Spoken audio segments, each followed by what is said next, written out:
মরতে অর্থাৎ যাহা নাই মরতে মন্ডଳରେ ପାଇବା ପାଇଁ ତାହା ଆମ ଭାରତ ବର୍ଷରେ ପାଇପାରିବା। ସେହି ପରମ୍ପରାକୁ ପାଥେଇ କରି ଆମ ରାଜ୍ୟ ଓଡ଼ିଶାରେ ବିଭିନ୍ନ ଜାତି ଧର୍ମ ବର୍ଣ୍ଣ ନିର୍ବିଶେଷରେ ଆମେ ଯାହା ଏଠାରେ ଏକତ୍ରିତ ହେଉଛୁ ସମସ୍ତେ ଯାଦବ। ଏହି କଥା କହିଲେ ମନରେ ଗର୍ବ ଆସେ। ପ୍ରଭୁ ଶ୍ରୀକୃଷ୍ଣଙ୍କ ବଂଶରେ ଆମେ ଜନ୍ମ ଲାଭ କରିଛୁ। ତାହା ପୁଣି ସଗରିଆ ବଂଶ। ଗୋତ୍ର ଆମର ସାଣ୍ଡିଲ୍ୟ ପ୍ରବର ଦେବଲ।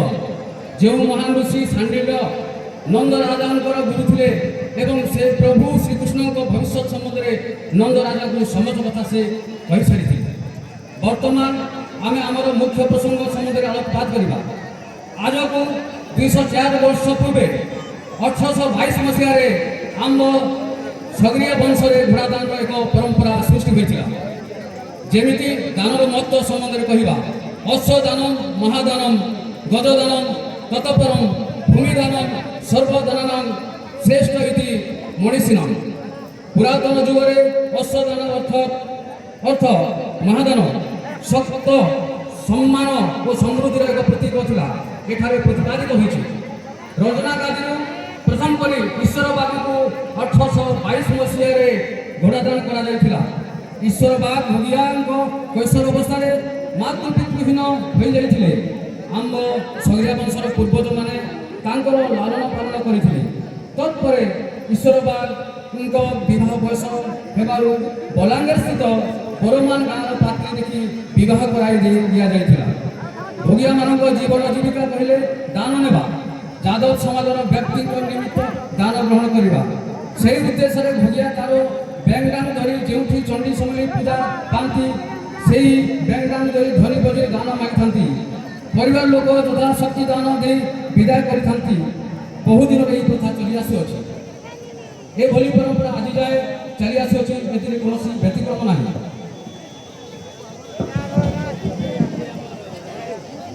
ତେବେ ଆମ ସଗରିଆ ବଂଶରେ କାହିଁକି ଜନ୍ମ ମୃତ୍ୟୁ ଓ ବିବାହ କଲେ ଦାନ ନ ନେଇ 12 ବର୍ଷରେ ଥରେ ଦାନ ନିଏ ଆମେ ଦେଉଛୁ? ଏହାର କାରଣ ଏହା ଅଟେ ଯେ ଯେତେବେଳେ ଅସହାୟ ଅବସ୍ଥାରେ ଈଶ୍ୱର ବାଗ ଭଗିଆକୁ ଆମର ବଂଶଜମାନେ ପାଳନ ପୋଷଣ କରି ବିବାହ କରିଦେଇଥିଲେ। ଏହି ସଗରିଆ ବଂଶ ପାଇଁ ସେ ନୂତନ ଜୀବନ ଲାଭ କଲା। ତାର ଜୀବନ ଜୀବିକା ପାଇଁ ସେତିବେଳର ସଗରିଆ ବଂଶଜ ଯେଉଁ 2 ଜଣ ମୁଖ୍ୟ ଗଜ ସଗରିଆ ଓ ରାଜ ସଗରିଆ 2 ଭାଇ ପ୍ରଥମ କରି ଘୋଡ଼ାଦାନ କରିଥିଲେ।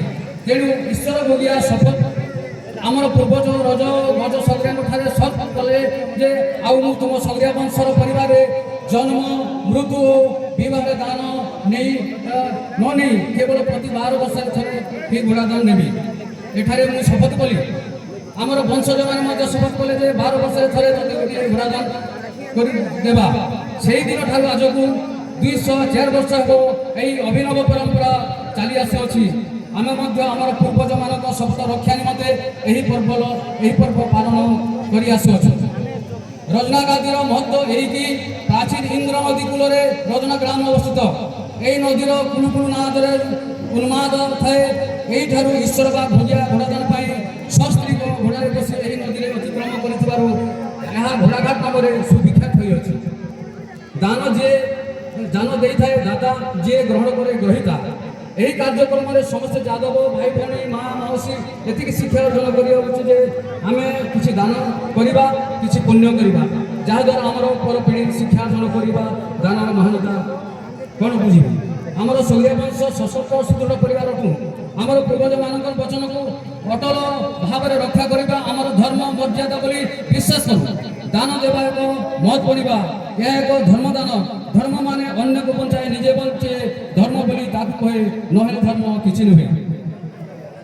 ଜୟ ସଗରିଆ ପରିବାର, ଜୟ ମାଧବ, ଜୟ ଯାଦବ। ଏ ହେଲା ସଂକ୍ଷିପ୍ତ ଆମର ବିବରଣୀ। ଆଗକୁ